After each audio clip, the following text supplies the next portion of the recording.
Hi, this is Kathy Simmons, Addiction Expert, and welcome to the second video in the series addressing the top headaches that hypnotherapists have working with their smoking clients. I hope you found video 1 useful. As you know, these videos were produced as a result of an anonymous survey that I put out to my fellow hypnotherapists. With the online training coming up very soon, I wanted to make sure that all the challenges that you have with your smoking clients have been fully addressed. So this video addresses the number 2 challenge, and 31% of respondents ticked this one. The second biggest frustration is their clients still have cravings or get moody, agitated or irritated after the session. So let's have a look at what's behind this, what's behind the feelings of irritation, why does it happen, and how you can minimize these or even eliminate them altogether. That's pretty good, isn't it? So, why does it happen in the first place? There are a number of reasons why people might get irritated when they stop, and whilst it's tempting to split these into physiological and psychological reasons, to split the two, in reality I feel that's a false distinction, because there are physiological changes behind the psychology, if that makes sense to you. So it's really hard to split them. Firstly, the feeling of withdrawal actually does involve the production of stress hormones. There is an interaction and a balance between the reward system in the brain and the stress system, amongst others, that are involved in the beginning of addiction. It's what starts it in the first place and indeed keeps it going. And without going into details, it's the production of adrenaline and cortisol that creates this feeling of withdrawals. Now, in addition, the brain has been fooled by the nicotine into thinking that nicotine is essential for life. So that means that our survival systems actually cause us to remember all the situations, places, people, smells, things, emotions that signal that nicotine is available, and therefore make us want it more. And the analogy I normally use when I'm trying to explain this is that of a supermarket. How you can walk into a supermarket and the brain has remembered that this is where you get this thing called food, which is essential for life. And you walk in there and it makes you want it more. So you can actually walk in, smell the bread or the coffee or whatever it is and want it more.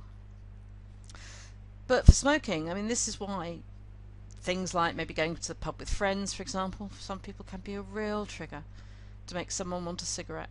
And in the presence of all the triggers that a smoker has learnt, their brain chemistry actively gives them the I've got to have feeling.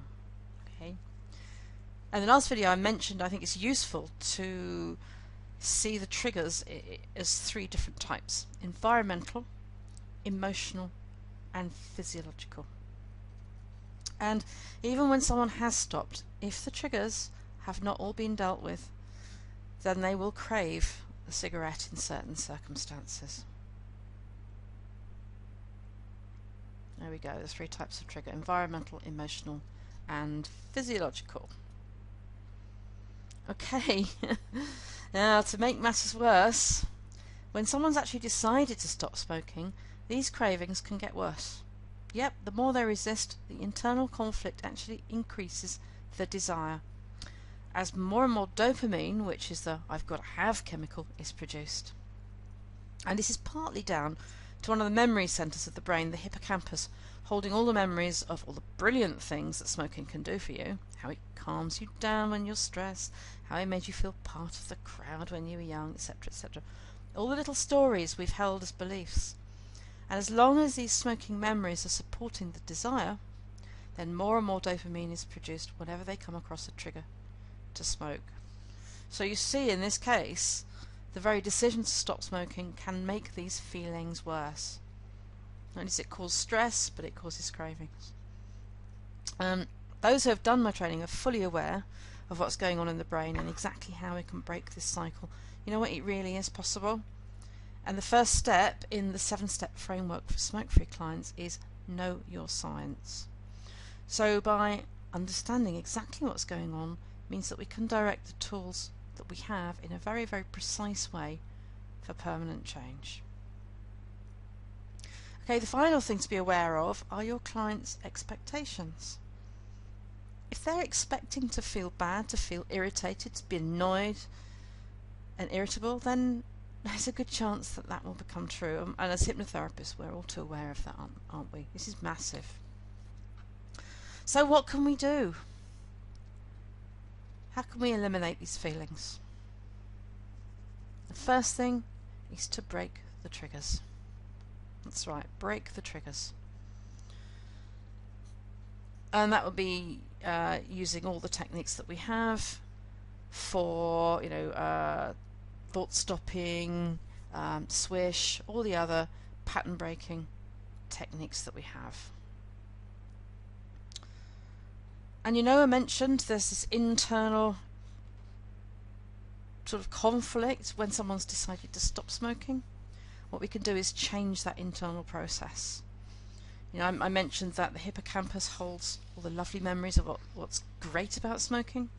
If we replace those with the truth for the first few days after they stop smoking, then that internal dialogue, that internal conflict, shan't I have a cigarette, is completely calmed down, and you don't get that additional dopamine telling them they need to have a cigarette.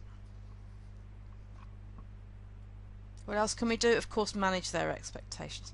Now find out what their expectations are and any previous experiences they may have had. Maybe they've stopped before, but they had a really bad time of it. Maybe they got irritated last time. Maybe a friend of theirs was really irritated. So once you understand what their experiences and their expectations are, then you can use things like presuppositions in your language. You can give examples of people stopping and remaining calm. You can tell them why your therapy is different, in that you're actually dealing with the things that cause the feelings. So it's managing expectations. Now obviously be really careful here because if they don't already think they're going to be irritated, then we don't want to be giving them any suggestions that they might be. It's a balance, isn't it? As always.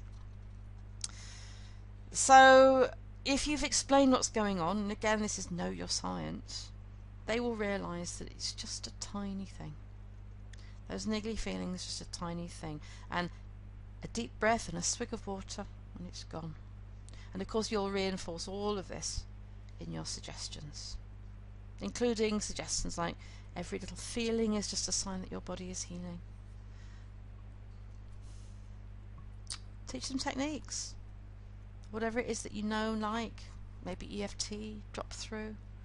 Oh, and there's a lovely one that I teach on the course. It's called the peace process. It's really, really lovely for accepting feelings and just allowing them to dissipate on their own. Beautiful. And of course, future pace. Have them rehearse their solution state. Have them rehearse how they want to be as a happy, healthy non-smoker, and reinforce everything you've said in your suggestions. Now again, I realise there are only a few minutes in these videos to cover this vast question, but I really hope it's given you some insight into how we can powerfully eliminate these feelings almost completely. If you deal with all of these aspects that apply to your client, those feelings can almost completely disappear.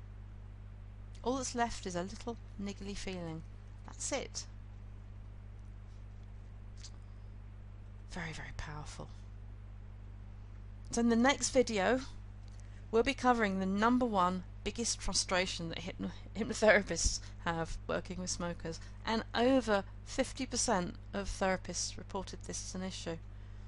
So I look forward to seeing you in the next video.